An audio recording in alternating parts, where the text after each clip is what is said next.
Hello and welcome to another exciting episode of the Phoenix Pod. Ba-da-da-da-da-da. It's the Phoenix Pod. Pull off into paradise. Ba-da. I had to give it with a little bit of extra oomph for this week, seeing as it's just the gruesome twosome. Yes, I am your host once again, AXC. Without stupid, sexy Flinder this week, it's just me and the Stowaway. How's thou doing? We're doing fine. Very good, very good. Very much looking forward to talking about this episode. Do you have a lot to say about this episode? I do. I do have a lot to say.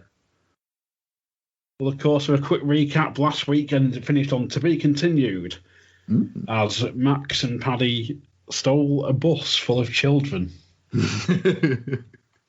Which turned out to be the wrong bus. Yes, which is brought up quite a fair bit in this episode.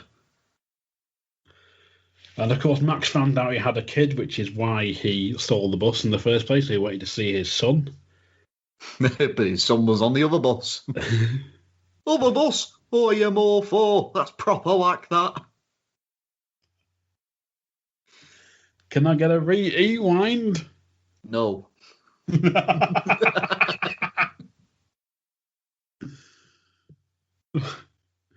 So, the original air date for this episode was the 3rd of December 2004, which was a day before my 17th birthday. Bloody hellfire. I know, I'm old. Oh. And we start the episode with Max and Paddy in prison being shown to the cells.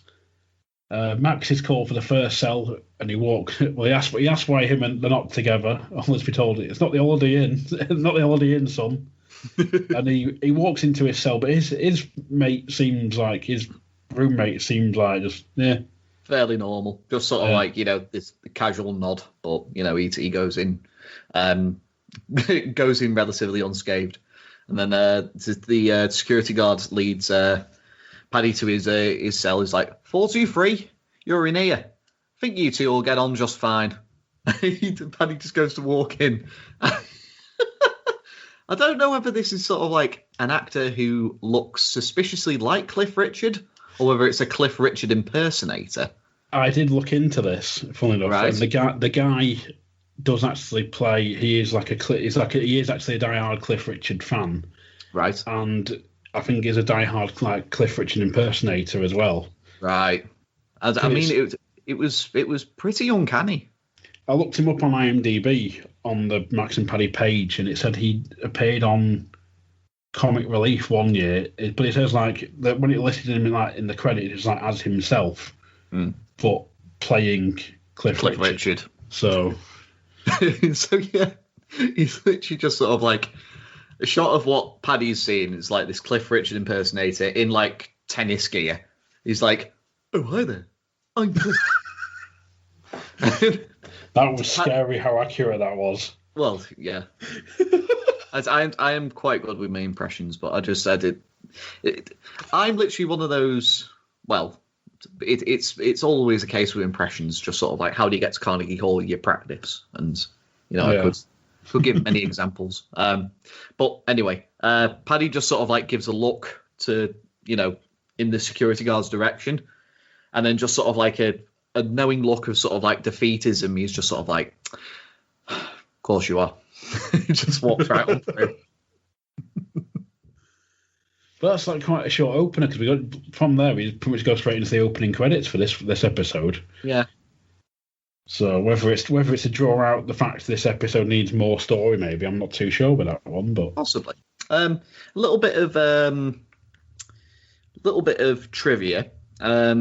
All of the at least for all the shots inside the prison, they were done at. Can you give me 2 seconds? Was it Preston Prison or HMP Preston? Yeah, Preston Prison, Ribbleton Lane. Prison. I think it's called Ribbleton Lane. Yeah, which is quite ironic because you you drive like a little bit further on, and there's sort of like a place where myself and AXC did a bit of wrestling training, which is a nice little reference point.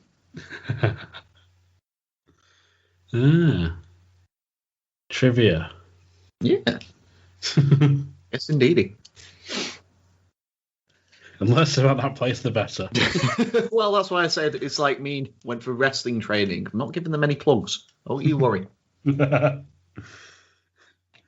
So we get the opening credits, and then we cut straight to Tina, who sat at home reading the Evening Gazette with "School Bus Hijack" at the top of the page in big letters with yellow background. Tina cut straight to that page to read the article titles "School Bus Hijack is Imprisoned." But thanks to the joy of freeze frame, I actually sort of managed to read the article. I didn't manage to note it down, but what I did notice is some very lazy journalism. Right. As the article I noticed, they've pretty much done like 2 paragraphs and then repeated those same 2 paragraphs throughout the article to flesh it out.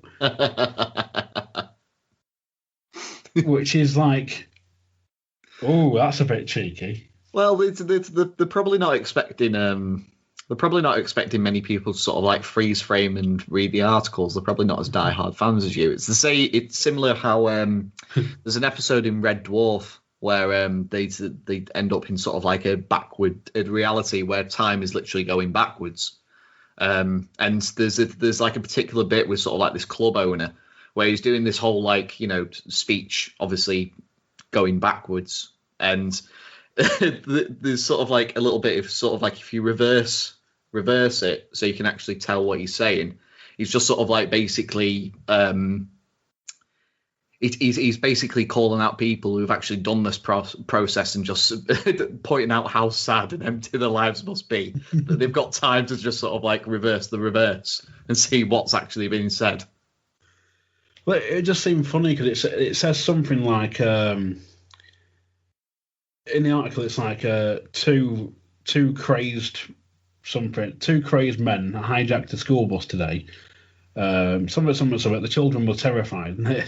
But as you scroll further down, it says the same thing again. So two crazed men hijacked a school bus today, and it's like, hold on. But I suppose when they were sat there like writing it, going, like, they're not going to be able to see this. It literally looks like a blink and you miss it sort of thing. Like they won't have high definition TVs in a few years. That'll make it sort of semi clear to read.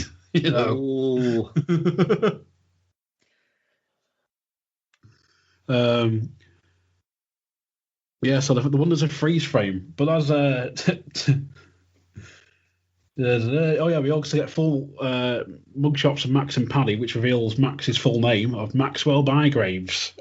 Yes, indeed. And Patrick O'Shea. Yeah, and it's quite telling, sort of like, the mugshots, because Max is quite a sort of like, bewildered and scared mugshot, and Paddy's is just sort of like, content. Yeah, it is what it is, mugshot. So then Tina hears the door and she hides the paper by sitting on it as the Wolfster enters. And asks if she's seen tonight's paper, but she said the lad's not been yet. As Wolfster replies, "Useless. It's supposed to be an evening paper." But then follows up with, "What's for tea?" It's typical dad talk, that. And then the next word out of his mouth is, "Daniel, will you move this bike, please?" Well, it reminds me, funnily enough, of when I actually used to do papers when I was like 13, 14. And there was a lad who was off on holiday one day, so the shop said to me, "Oh, would you do your round then do his afterward?" And I'm like, extra money in it, so yeah, why not? And so I'm doing this round. It's probably about 7:30 in the morning. This guy on this second round comes out. And he's like, "Why am I reading the morning paper when I'm getting home from work late at night?" It's like, "It's not my problem, mate. I'm just filling in for the other guy who's off." And he didn't like my attitude, so he rang the shop and complained about me. Oh, for freak's sake! He wanted me to go out of my way to deliver his paper first, because the other lad used to go around at like 6:30 in the morning. And it's like, sorry, but if it's half term, I'm not getting to the shop till 7. I've got to do my round, which can take about half an hour, 45 minutes, and then do this second round. So I'm not getting to his house till near 8 o'clock, 8:15 or whatever. And it's like, tough. So. Yes, indeed. Thatcher's Britain. Thatcher's Britain. May as well have been. Daniel's been asked to move his bike. Then we jump back over to the prison where Max is lying in his bunk, unable to sleep. But we also hear the Millennium Prayer and see Cliff with a shrine to Cliff. Literally, it's like the kind of shrine a crazed, obsessed fan would have. But I like that sort of like, the great big massive picture in the middle is like a hand-drawn drawing of like. It's a hand-drawn drawing, but I'm wondering how he's got candles in a prison. True. Especially considering later on, like this is considered like the naff part of prison sort of thing. Mm.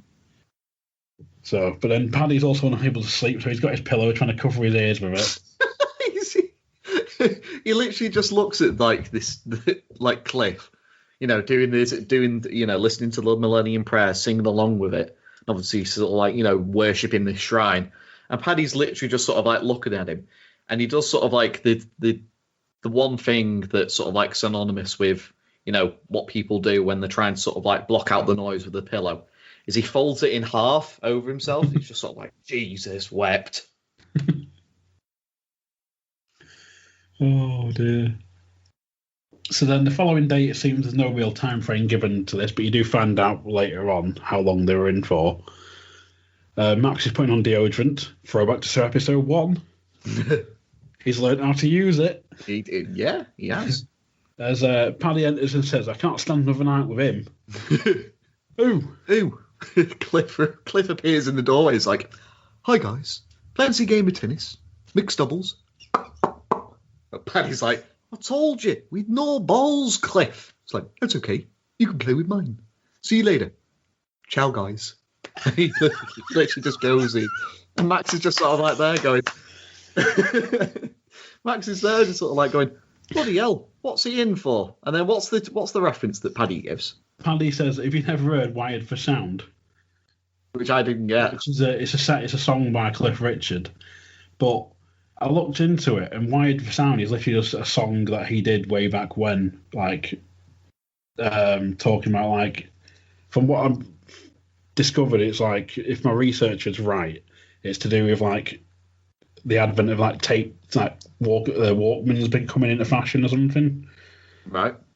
And that's all I really got from it. But it says, like, other things was, like, saying, oh, yeah, Wired is, of course, like, when you're wired on drugs sort of thing. And it's possibly. Like, right, okay. Still doesn't explain why a Cliff Richard impersonator is in prison, but okay. Paddy's literally there just got sort of like going, you got to get me out of this, Max. I can't take an overnight of that Millennium Prayer. He's just sort of, Max is like, don't you worry. I've made a start on something. Just check to see no one's looking. So Paddy has like a look out and gives him sort of like a nod to sort of like, yeah, coast is clear. And Max just goes, I was doing this last night when everyone was asleep. And he lifts up sort of like a newspaper cutting on sort of like one of the walls.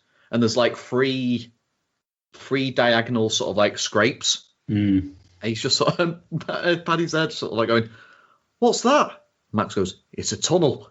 And Paddy just sort of like just bursts out crying. Like, he's like, whoa, get a grip, man, you're coming apart. And Paddy's just like, where are you tunneling to? Next cell. That thing with this bit though is when Max is like, doing a tunnel, and he's got his spoon and he's like sort of mimicking what he's doing. As if he's digging. Spoon as if he's plastic. Yeah. And it looks very clean. Yes. Like I just love this bit of just sort of like Max just sort of like goes. He gives sort of like a quizzical look of just sort of like, hang on a minute.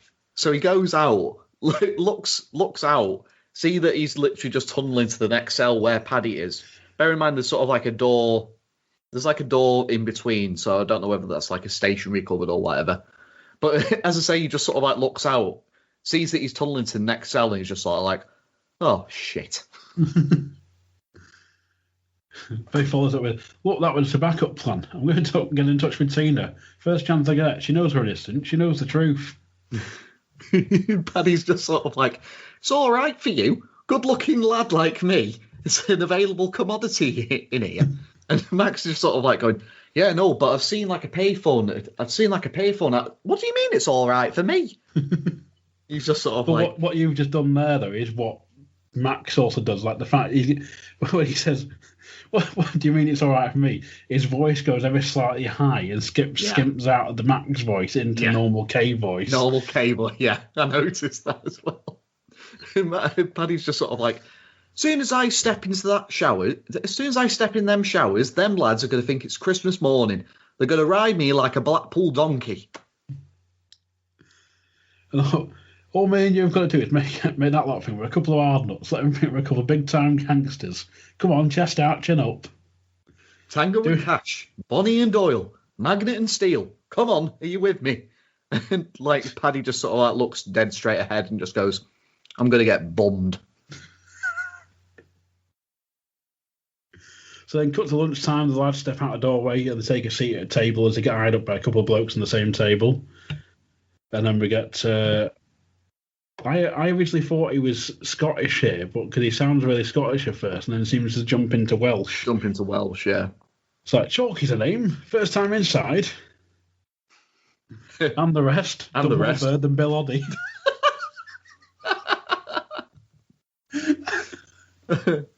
Which, if you're not familiar with, Bill Oddie is sort of like a nature... I'm trying to find the right word for this. Naturist. So he's very much sort of like involved in like programs that associate with sort of like, you know, birds and animals that sort of like, you know, I don't know if naturist is the word. Well, I know. I was just... it probably wasn't. Well, I'd guarantee it wasn't. But, you know, it's very much sort of like, you know, the art of sort of like, you know, birds hibernating or like, you know, animals hibernating, sort of like, you know, winter, spring, autumn. Like he's well known for sort of like being in touch with nature, not in that way. Was he in a band as well as me at one point, many moons ago? Don't know. Let me have a quick gander. If you want to carry on.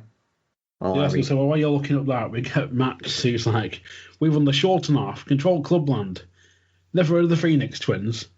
And I had to look up where Shorten was.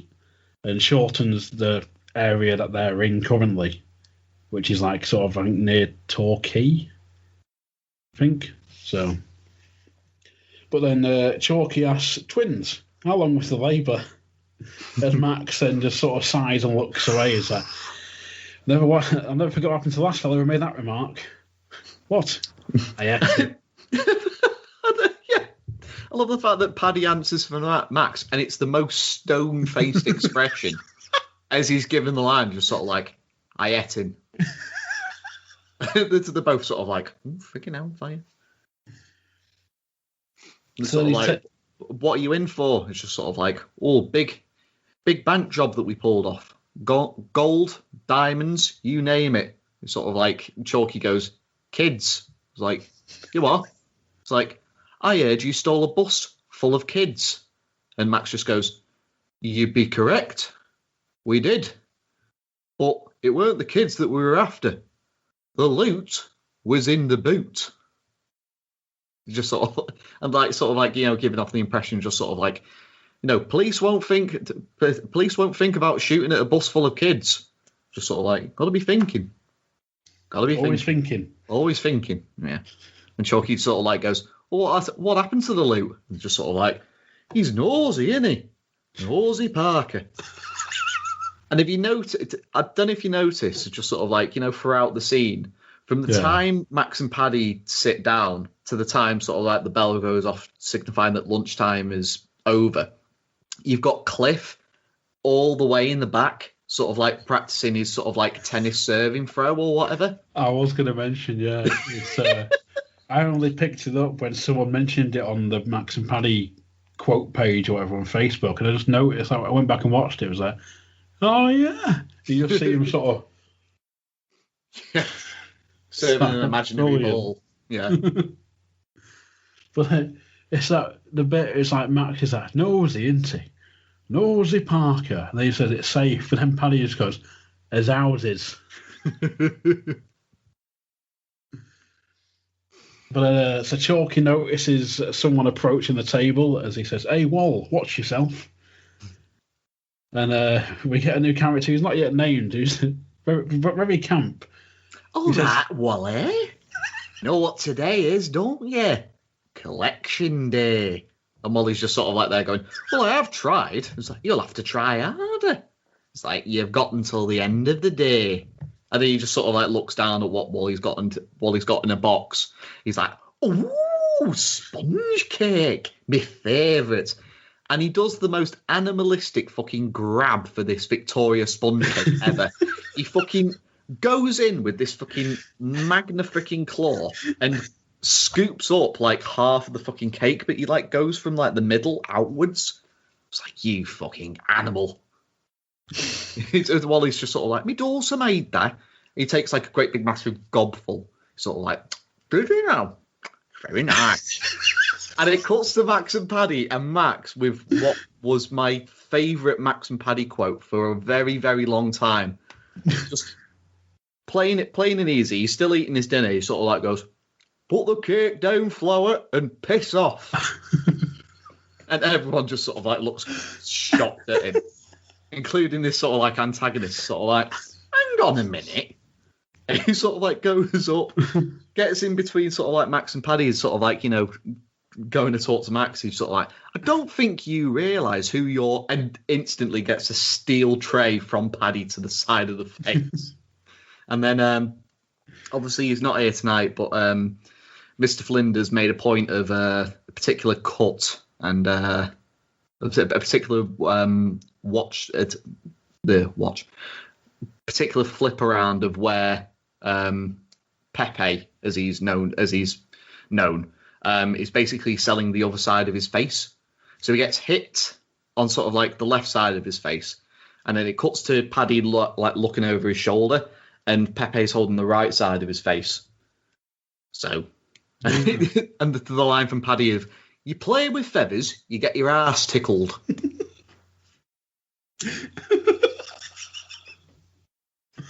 Oh dear. It's the put the cake down and piss off though. Well, put the cake down, Flower, and piss off. Always reminds me of the Full Monty. Right. Because there's a bit in that where they're sort of practicing the routine, and one of them's like having money problems, and they get like a bailiff or something comes around to like, oh, we're taking your TV back, and he walks into the front room and just sees like these blokes all just stood there in like the boxes or Y fronts or whatever. I think he's got all the TV or something, and they're all stood there. Just so like one of them just looks at him and says, put down and piss off. So, but yeah, getting back with it. So one of the guards is watching what's happening from above and asks what's going on, as Pepe is just like, nothing, Mr. Jackson, everything's fine. As a bell then rings, signaling the end of lunch.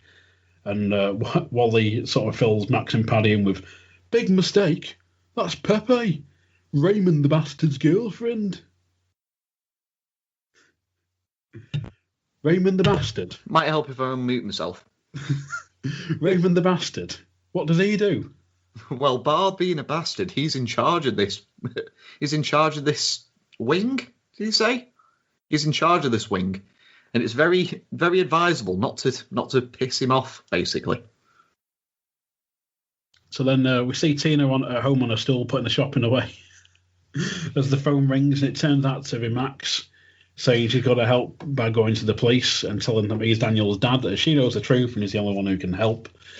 There's a great little outtake of just sort of like and it's in the outtakes obviously, and it's Peter Kay as Max basically in the phone booth just going, Tina, it's Max. Me and Paddy are in prison. And obviously the sort of like the woman off screen sort of like doing the lines for sort of like the other end of the conversation. She gets as far as, I know. And then there's this huge like, Ray! Like far off in the background. And there's a teeny tiny bit of a pause and Peter Kay just goes, Tina, they just scored. I think I've seen that one, yeah.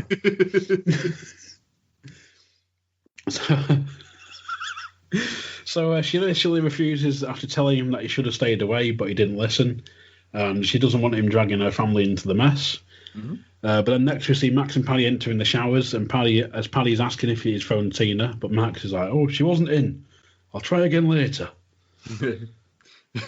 Paddy's like, shower time, and dreading this. But then as he gets to the two showers, it's like if you're sort of numbering them like 1, 2, 3, and 4, there's like a guy at shower 1 and a guy at shower 4, so there's only like 2 and 3 that are right to the left. Yeah. So then Paddy's sort of dreading it, but then Max is just like, nice and steady, come on. And they turn it on, there's literally like 1 bar of soap. So Paddy's like, crap, this soap. There any shower gel? And you just have Max going, it's not the David Lloyd. Which is a chain of, I believe it's like gyms and sports centres. It's like, yeah, it's health clubs and gyms mainly like round, mainly in London in the UK sort of thing, but they have chains in Europe as well. Uh-huh. So then, of course, the old prison tradition, Paddy drops the soap. Hey. Oh, dear. You better pick that up. I don't know what accent I'm going for. I'm attempting a Jamaican accent, but it's just sort of like it's coming across quite pervy. I was going to say before we started this segment, I did mean to say to not bring on any racist connotations. I won't be doing any accents. Too late. It's all right, mate. I'll pick up the slack. So. We get a shot of Raymond, Pepe, and one of his cronies also in for shower time. As Paddy's told he best pick it up, but he's sort of leaning on Max and sort of all trying to hold on so he doesn't slip, and as he tries to inch it towards himself with his foot. He's trying to drag it with his foot. It's just sort of like, there'll be no bending down from me. So then Raymond said he thinks shower time's over. So the two guys leave as Max and Paddy just fair enough. Yeah, they try to leave as well. It's like, not you two. It's like, the name's Raymond. He's like, the bastard. It's like, oh, news travels fast. Max just sort of like, well, we don't want any trouble. It's like, well, you should have thought about that before you caved my Pepe's face in with a metal tray. And Pepe's like pointing at Paddy, just going, it was him. And there's a great bit where sort of like, Paddy's just sort of like there, just sort of like, very, very subtly shaking his head, just going, it wasn't me. And you've got Max on the other side, just sort of like pointing in Paddy's direction. It's like, yeah, it was him. Look where I'm pointing. It was him, yeah. But it's when Raymond is like, was it? Stunning. Like a young Burt Reynolds. But then Paddy starts moving behind Max to like try and hide from him. Too late, buddy. He's already caught a peek. So then Max asks what he wants, and Raymond just sniggers and steps under a shower, and steps out about half wet as Pepe and the cronies start lathering him. Yeah. And he offers him a proposition, saying there's 2 ways you can live life in prison, the easy way or the hard way. As Max but then as Raymond chimes over, a little blackbird told me that you pulled off a job before you come in here. Yeah, and I want 50%. Paddy's like, 50%? He just sort of like goes, oh, excuse me. It's like Max goes, 70-30 us. And Raymond goes, 60-40 to Raymond. Max, for whatever reason, just sort of like goes, you got yourself a deal, Mr. Bastard. Just sort of like... Max obviously doesn't know the first thing about negotiating. But it's a pleasure doing business with you boys. And there's like Raymond's been lathering himself somewhere like in an area we won't mention. Yeah, he puts out an incredibly soapy hand and sort of like, Max just sort of like takes grips a tiny bit. The very tip of his finger is just his ring finger, it just gives it a little wiggle. And that's the end of part 1. Is that technically the end of part 1? Because I didn't get the but mind you, I was watching the YouTube version, so. Oh, I was thingied it, so it's literally got end of part 1, and then got you. And so we're back in with part 2, where the boys seem to be in some sort of upgraded cell with a decent window. They've got better bedding. There seems to be some sort of radio or CD player. A kettle and what looks like an espresso machine. Yeah. Paddy's saying they're better off with duvets, Sky Plus, Terry's all gold. Max is just sort of like, chuck us map, will you, Patrick? He's just sort of like looking at it. It's like, do they not do caramel barrels, Tetleys? But then Paddy is saying he's worried about what's going to happen come collection day. But like Max is like, oh, Tina was out before then, I'm positive. Don't you worry. And there's a bit of a pause, and he just sort of like goes, stick UK gold on, cock. Juliet Bravo's on at past. But then we jump to Tina and Wolster at home as the phone rings, and we get another old Peter Kay gag as Tina quips, who was ringing it this time? Pick it up, you'll never know. Just pointing it, who's this? But it's wrong off. 1471. The caller withheld the number. As the Wolster says, it'll be your mum, won't it? This'll be an hour. I'll pause it. He cracks open a beer as he's saying, that'll be your mum. It's like, oh, we'll be here an hour. Tina literally picks up the phone. She's like, hello. It's like, Tina, it's me, Max. Have you gone to the police yet? And she goes, how are you, Jean? And Max is like, Jean? She goes, what does the specialist say? And she's closing the door to the kitchen. It's sort of like, specialist? He like looks at one of the prison guards outside the booth. He's like, I think we've got a cross line here, buddy. He's like, look, I can't talk now. It's like, oh, right. Did you manage to go to the police? It's like, no, and I'm not going to, so stop calling. And then Max comes up with a, Tina, you've got to help. I haven't had a poo for 5 days. Is it passing rainbows? I'm chasing rainbows here, love. Chasing rainbows. Tina just hangs up. But as I googled what chasing rainbows sort of stood for, it says it's an idiom used when someone tries to pursue unrealistic or fanciful goals. Probably very wise. So then we get Max and Paddy down the boiler room shoveling coal as Paddy just stops and says, I'm frigged. What? Frigged? That's such a northern phrase. I'm frigged. I know that because I've used that quite a fair few times in my day. And sort of like they're sort of like going, I thought they'd come up with these easy jobs for this easy living. And Max goes, Raymond's going to have a couple of jobs coming up in kitchen soon. He's just got to organise a couple of fellas to get locked in deep freeze. And Paddy's just sort of like, oh yeah, that's where we'll end up when he finds out we can't come up with this bloody dough. And once again, Max is just sort of like, well, don't you worry, I'm on top of it. And Paddy's like, did you call Tina? He was like, yeah, don't worry, I'm on top of it. As we then get a guard arrives to tell them they've got a visitor, and Max gets excited at the prospect of it being Tina. Here we go. I said she won't let us down. It's going to be Tina, this. I love the fact that the sat was sort of like, the two-way booth was sort of like the glass partition. And he's there just going to Paddy, is just sort of like, this will be Tina, this. This definitely be Tina. And in the very distance you can hear, don't worry, boys, I'm coming, I'm here. I was going to say, before that, you hear the standard, like, trademark Brian, which is, hey! Hey! But then as we get Max, who just says, oh, shit, it's Potter. That's all we need. And the very first, like, proper line out of Brian Potter's mouth, Christ almighty, it's like the two tots. Are they having a minstrel show in here? Black as arseholes. It's like, bloody hell, what's going on with this? Because like as Brian sort of like wheeled up to sort of like the two-way pane of glass, sort of like the table's edges sort of like come up to his chin. So he's just sort of like, bloody hell, what's going on here? It's like, it's not made for disabled access, this, is it? He's just sort of like, and Max and Paddy the other side is just sort of like, can't hear you. It's like, can't hear me. What's the crack here, son? They can't hear me. The security guards there just sort of like, you have to use the phone. It's like, the phone? I've no change. I'm not the craze.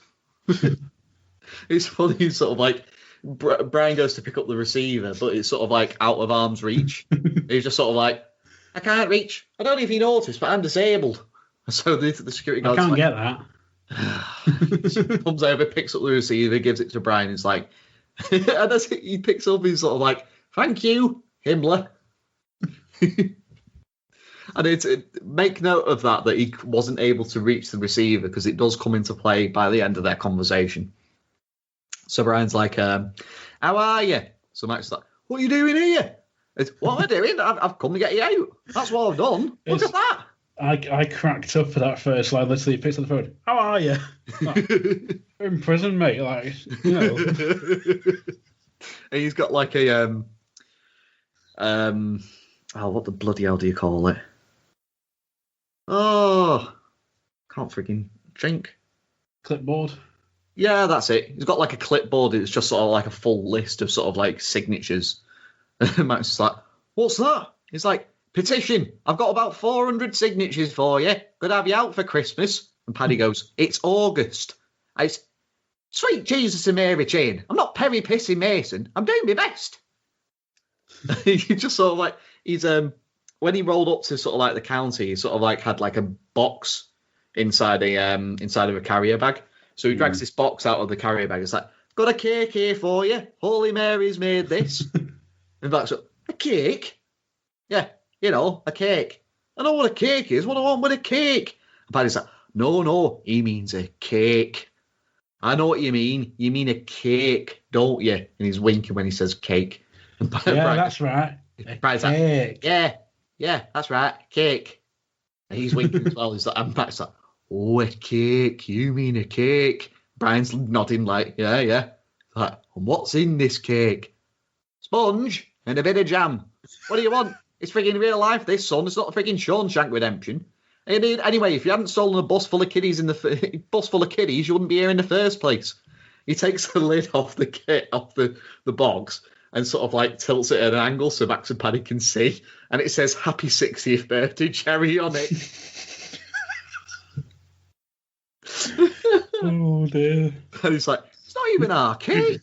It's like, "Oh, you pair of ungrateful gits. Here I am, rolling around like a blue arse fly, trying to get T-shirts printed. This is all thanks I get." And Max is like, "T-shirts?"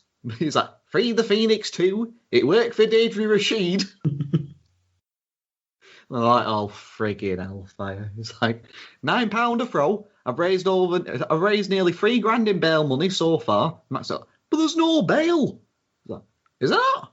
Oh, well, I'll put it towards a website then." Website? Aye, website, www.freemaxandpaddy.com. It's great business. It's great business. This amnesty, like, it's like, "For you and the Phoenix, you selfish old goat." And this is the one bit of sort of like, you know, Brian Potter that I've actually noted down, because he was literally going a million miles an hour in this next bit. He just goes, "Selfish? I weren't selfish at 4:30 this morning when I was sat in the back of a jumbulance with a puncher, freezing me tits off. You want to try getting sent down close to home? Took me nearly 6 hours to get here." It's just sort of like unbelievable. For those who don't know, I literally found out yesterday. Jumbulance is it's a charity which takes people like severe illnesses and stuff who are like wheelchair bound on holidays, right? And like out on day trips and all that sort of thing, or like it helps them get around like the UK and stuff for holidays or for little breaks and that sort of thing, or to like literally like what Brian's doing, like he's gone to visit someone. So. Yeah, we should probably make reference of this as well, because I actually have an American mate of mine who lives in Chicago, who's actually sort of like become a more recent listener of the podcast. When Brian makes the comment of sort of like, you know, "Free the Phoenix too, it worked for Deirdre Rashid." The bit of context for it is that Deirdre Rashid, it was sort of like, you know, at one of the like primetime soaps in the UK. She was a character that wrongfully got imprisoned. And so I don't know where this came from, but it was like a call to action campaign from like the fans of the show and like the general public of just sort of like, you know, free Deirdre. And it like turned into this great big massive thing of which is obviously what Brian is angling for here. It was like a viral campaign before viral was a thing. Yeah. It's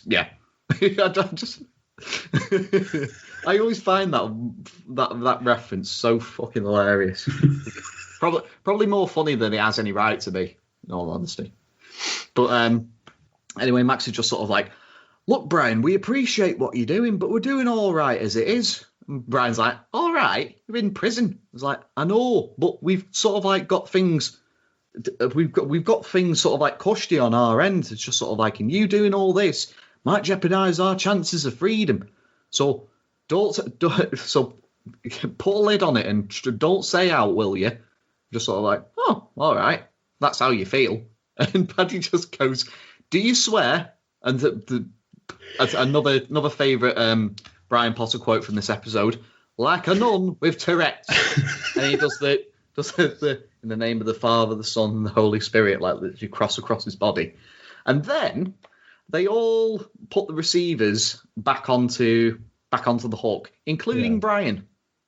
Brian has no trouble sort of like, reaching up and placing the receiver back on the hook. I didn't notice that at first. Now you say it. Yeah. I didn't notice it until the second time around. And I was just sort of like, hang on a minute. He was making a like fucking, big song and dance about not being able to reach the receiver to pick it up, but he's able to fucking put it back on, no bother. It's crafty as Potter. So we cut to recreational time as some sort of like free time as the lads are telling a story. As we just hear Max saying, I turned the Semtex of this share and threw it down a lift shaft. Which I think is a reference to Die Hard. I think so. I think that might be a reference to Die Hard because there's a reference to straight after that that Paddy says just sort of like, then I pulled a gun on them and said, "Go ahead, punk, make my day," which is a reference to a Clint Eastwood movie. Can't quite remember. One of the Dirty Harry ones, but it's the fact that Paddy goes full accent with it, and I said, "Go ahead, punk, make my day." Kiss, kiss, bang, bang. Me Candle. As Wally's like, did they catch you? And then Max is like, did they balls? But he's like, we got the gold out in Mini Coopers. Took off across the Alps. And it's like, hold on. That's the original plot to the Italian Job. So you can tell they're sort of like, well, they're much like Peter Kay. They're connoisseurs of sort of like, stuff from the 70s, the 80s, even the 90s. Yeah. So it's just sort of like it's riddled with sort of like pop culture references, all their bank jobs and like raids and all this. So then someone points out that when they're on TV, as the mugshots get shown, as the Phoenix Club appears to be doing a fundraiser. We get a TV interview with Brian, it's like saying, "Oh, I'm struggling to not get him in, but he's struggling with numbers. Struggling to fit them in. That's the one. Like yeah, brain fart. Yeah, and Brian's even wearing a Free the Phoenix 2 t-shirt. I don't know if it's this bit though, or whether it's meant to be like Brian wearing the t-shirt, but it looks very almost like padded. Possibly. I just thought it was like 2 sizes too small for him. And so it was just sort of like, bursting at the seams. So then Mark Park gets a mention as he's done a special single for Dorman in Need, which you can download for the website on Monday, and it's available as a ringtone, which was all the rage back in 2004. So then we cut to Mark Park in camo gear and a beret trying to rap back for good. With Les Allen's backing him, and we've got a dodgy backdrop of like Max and Paddy hand drawn. Yeah. Free the Phoenix 2 in like great big massive red lettering. But then we get an interview with Holy Mary and Rabbi Kenny Dalglish Sr. Holy Mary and sort of Joyce is there as well. It's like Mary's going, "Oh, they're lovely lads. They really are lovely lads. They even did the big shot for me when I was having my tubes. What was it? Tubes rinsed." Yeah, something like that. And then Rabbi Kenny Dalglish Sr. And he's there dressed as a freaking dressed as basically like a priest or like a rabbi. And he's just there, just sort of like going, I've known them all their lives. There used to be altar boys under me. They rang me bells and polished me chalice. It's like they were with me when I witnessed a miracle. And the news anchor's sort of like there going, miracle? It's like, yeah, I just cut into a deep pan stuffed crust. And that's when I saw our Lord's face in a pepperoni. The irony being that he's Jewish, meant to be Jewish as a rabbi. So then the jig is up as everyone finds out they're just a couple of doormen. Oh, there's a great bit where the news anchor's sort of like, signing off. He's just sort of like, this is Jenny Saint, what's her name? It's like at the Phoenix Club. And like Brian gets the mention and just sort of like, Junction 5, M62, just past Balti Towers.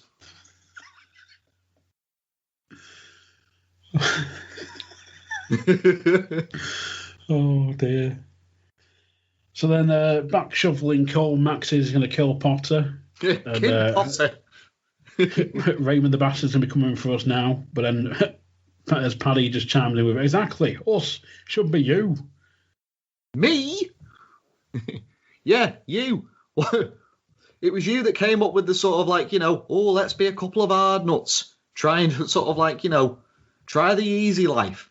It's like, not to mention, it was you guys. We're only in here because you were trying to see your son. It was like, oh, I see how it is. I see how it is now. Oh, it's fine then. You go. I don't need you. I'll be fine on my own. Paddy just goes, against a prison? He just goes, yeah. So then out in the yard with Cliff, they're all exercising. Like Max is doing some sort of like one-armed crunches or something. I don't know what it is. I don't do exercise. It's an exercise. Yeah, it's an exercise to sort of like build up the muscles in your triceps. Cliff's just doing star jumps and Paddy's on a weight bench and he just seems to keep doing like a rep. Look at Max, shake his head, go back for another rep. Look at Max, shake his head, another rep. It's a vicious cycle. And then he'd sort of like have Raymond Pepe, his other crony from the showers, and then like a big bearded fella who I just noted down as being a discounted Eric Rowan. It's just sort of like they're advancing towards Max, Paddy, and Cliff, and sort of like Max gets one of the weights and just sort of like holds it as if it's like a knuckle duster. And then Paddy comes over and he hands one over to Paddy. And then literally, like, the last thing we get from Cliff is just sort of like going, mixed doubles, fellas. And then literally just sort of like, this Raymond and his cronies are advancing. And you just hear, like, we get a whistle or something. Yeah, you get a whistle come through. And it's the security guard, Mr. Jackson, just going, Patrick O'Shea, Maxwell Bygraves, follow me, please. And everyone's just sort of like laughing out loud. And Paddy just goes, Bygraves? Bygraves? Max just goes, my mum were a big fan, all right. Which is in reference to, it's like an old-time like comedian from the 1960s or something like that. It's a comedian or singer or something, yeah. Might have been a bit of both. Maybe sort of like a Bruce Forsyth at the time. Yeah, possibly. So then back in court, it's ruled that Max carried out his action under severe emotional distress and the sentence gets dropped. As Paddy says, hey, that'll ding-dang do for us. Yeah. And they're literally, they're on their way out of the courtroom. And I picked this up because you can't really hear it too much. So Max, as they're walking out, it's just sort of like, oh, I told you Tina wouldn't let us down. Not too happy with that community service, though.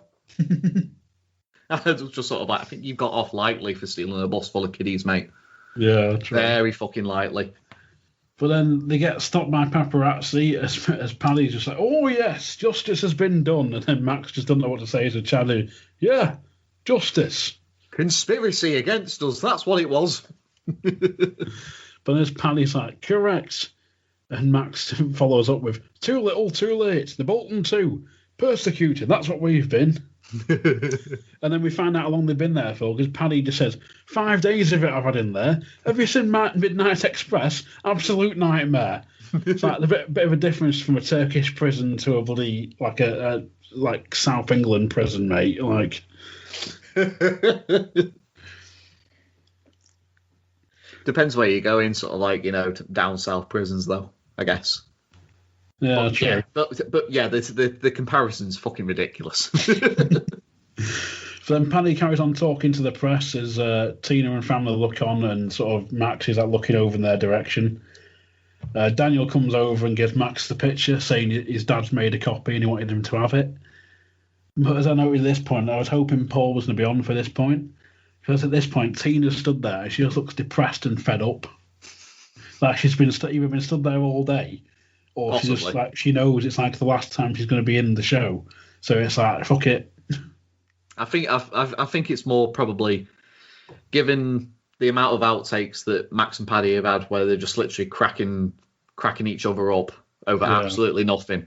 Probably one of those scenes that's taken a hell of a lot longer than it should really do to complete. So yeah, it's sort of like Max is just sort of like, "What's your name?" And she goes, "Daniel." It's like, "Oh, is that right? I've got a little lad called Daniel."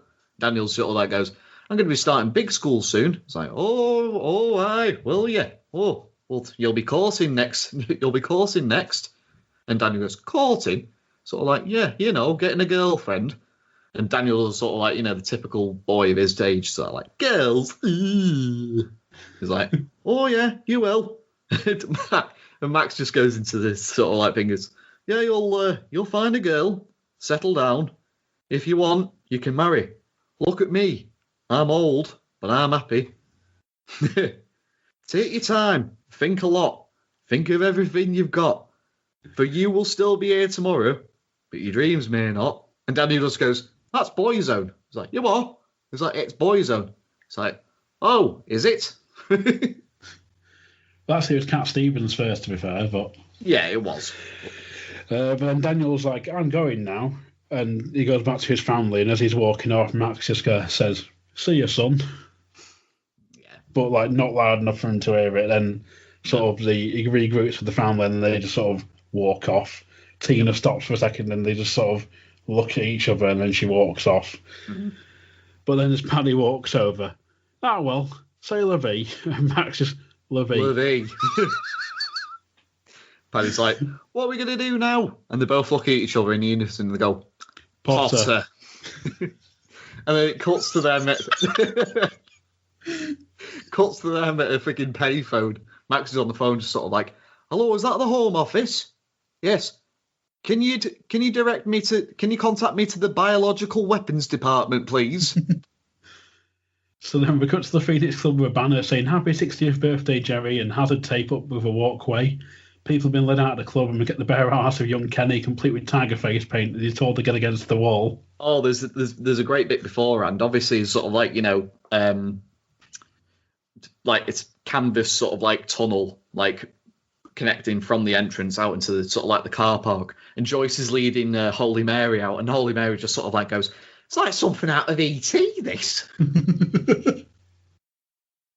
And then, yeah, there's sort of like young Kenny's just sort of like, stripped bollock naked, bar from the beanie hat, which he's somehow still allowed to wear for whatever reason.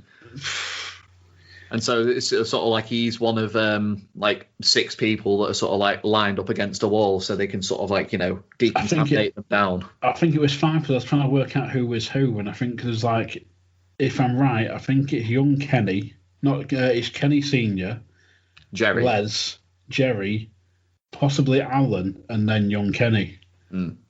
I think. Like, there's one of them I couldn't work out, but looking at him, it's like the 2 in the middle are meant to be like, evidently one's Jerry, and there's like a smaller guy who's like, I think that's meant to be Les, and then the one on the end, it looks like the back of thingy's head, like Kenny Senior's head. Yeah. So it's only really sort of like young Kenny who you can like properly distinct is, that's him.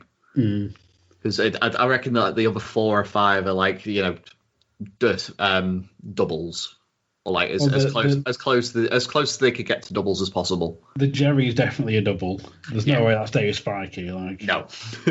It's just this next great bit, just sort of like they cut to a shot of Brian's wheelchair. He's not in it, and they're sort of like hosing it down.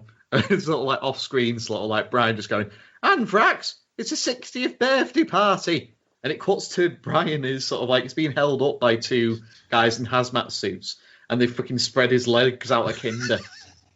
And obviously he's getting sort of like, hosed down as well. He's like, "Oh my God, sweet Jesus of Nazareth. I don't know if you noticed, I'm disabled. Oh, Jesus." They seem to be spraying like right at his nuts though as well. Like it seems to be aimed there. But it's the brilliant final line of, "My name is Brian Chelsea Potter, and I am not the Taliban."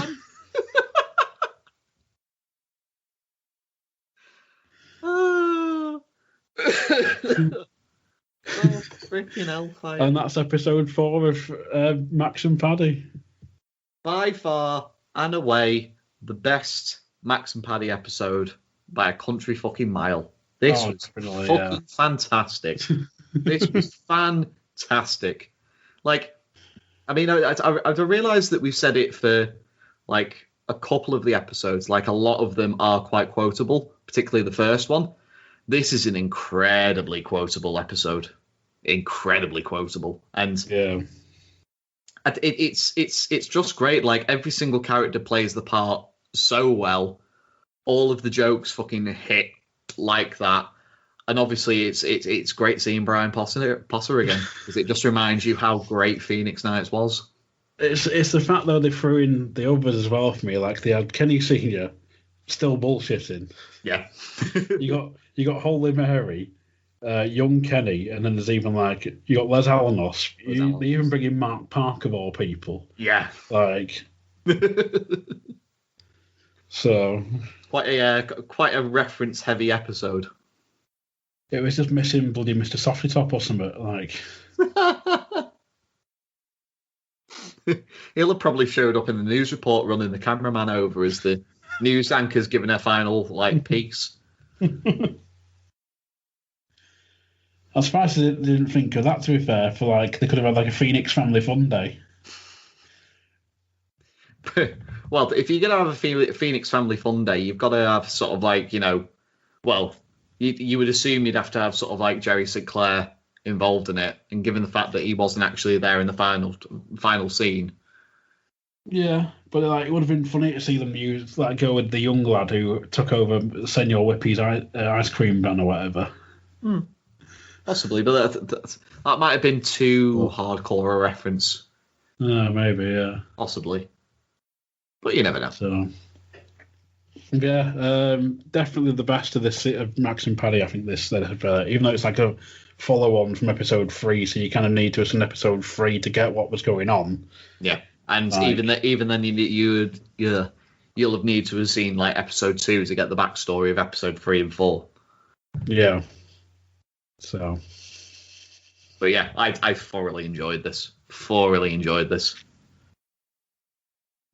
Cool. Anything else to add about this episode, or nothing that I'm aware of? Because it as I say, the only bit of trivia I really had was the fact that it was filmed in Preston Prison, which is a landmark on sort of a route I take to see our good buddy Matt from time to time. So yeah, bar that I haven't really got anything else. But yeah, it's a great episode. If you haven't watched it, well, you should go and watch it, because it's as we say, it's the best of the 4.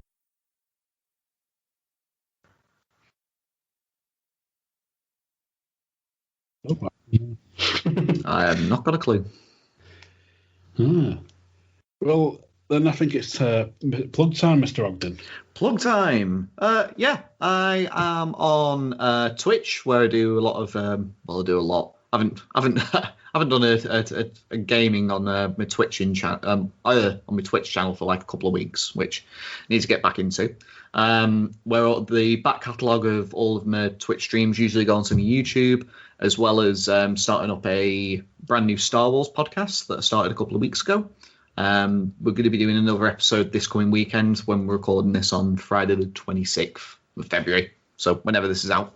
And I'm also available on Twitter, where I talk everything from pro wrestling to all different kinds of football, both the American football and the regular football.